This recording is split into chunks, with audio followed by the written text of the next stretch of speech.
The markets have slipped a tad bit in the last few minutes, and the stocks that are adding to this pressure are the heavyweights like HDFC Twins, Supula by HDFC Bank as well as HDFC. They have seen a slip in the last few minutes, and add to that the other heavyweight from the IT space, Infosys. Now that is also coming under a bit of pressure, and that one has also slipped into the red. So the market continues to remain volatile after we got the news that the Indian Air Force has made an airstrike at the terror camp in Balakot. In fact, let's talk more about that. 12 days after Pulwama terror attack, Foreign Secretary confirms that India has struck the biggest training camp of Jaish-e-Mohammed in Balakot. Let's hear him out on what he briefed the media about what transpired at the LOC today. On the 14th of February 2019, a suicide terror attack was conducted by a Pakistan-based terrorist organization, the Jaish-e-Mohammed, leading to the martyrdom of 40 brave Jawans of the CRPF. The Jaish-e-Mohammed has been active in Pakistan for the last 2 decades, and it is led by Masood Azhar with its headquarters in Bahawalpur. This organization, which is proscribed by the United Nations, has been responsible for a series of terrorist attacks, including on the Indian Parliament in December 2001 and the Pathankot Air Base in January 2016. Information regarding the location of training camps in Pakistan and in Pakistan-occupied Jammu and Kashmir has been provided to Pakistan from time to time.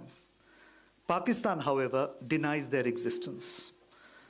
The existence of such massive training facilities capable of training hundreds of jihadis could not have functioned without the knowledge of the Pakistan authorities.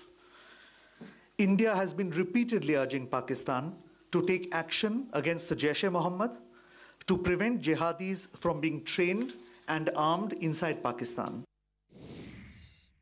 In an intelligence-led operation in the early hours of today, India struck the biggest training camp of the Jaish-e-Mohammed in Balakot. In this operation, a very large number of Jaish-e-Mohammed terrorists, trainers, senior commanders, and groups of jihadis who were being trained for Fidaiin action were eliminated. This facility at Balakot was headed by Maulana Yusuf Azhar, alias Ustad Ghori, the brother-in-law of Masood Azhar, chief of the JEM.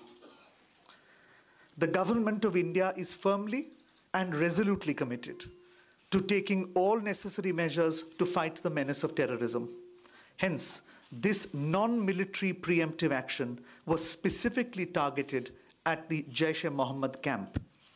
The selection of the target was also conditioned by our desire to avoid civilian casualties. We expect that Pakistan lives up to its public commitment and takes follow-up action to dismantle all JEM and other camps and hold the terrorists accountable for their actions.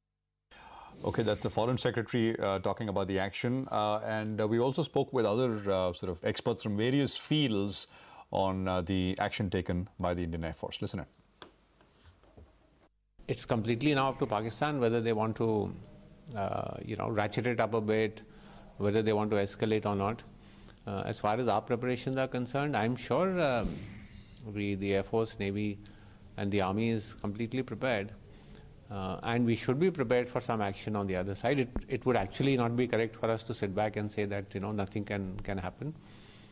I personally think we are not going to see a major reaction from Pakistan. I don't think there is something we should be so worried about that this could lead to some kind of an all-out war or something. As of now, that to me doesn't appear likely. Okay, listen in to what senior journalist Praveen Swami has to say about India's preemptive strike and retaliatory measures that Pakistan could take going forward as well. Pakistan army, or at least saner people within it, understand that there are no good options for them. There's no jihad training camps they can hit over here. They don't want to get locked in a cycle of tit-for-tat retaliation which will damage their economy more than it will damage India's. They don't want to target the Indian army knowing that they will get disproportionately targeted back. General Musharraf's closest confidant, General Moinuddin Haider, once said in an interview. And what he basically said was that, look, this military crisis with India can go on forever.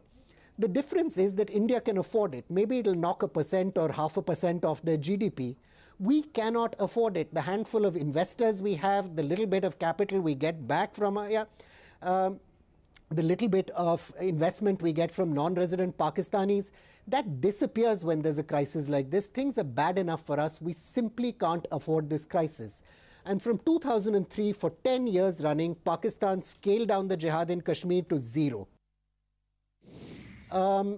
I suspect there are going to be a lot of people from Pakistan's financial community, from its business community, telling Imran Khan that, look, just look at your budget deficit figures, look at your balance of payment situation. For God's sake, don't destroy our economy chasing after some, Pyrrhic sense of victory or Pyrrhic sense of revenge, rather.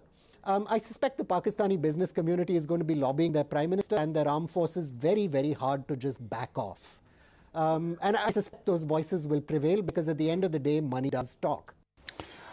Okay, so that's opinion and commentary from experts from sort of all over, all fields on the strikes today. We take a very quick break here, 35 points. So there is, again, as I said, this yo-yo which is happening. We're down 35 now, so we're basically back to where we started at 1:30, back in 2.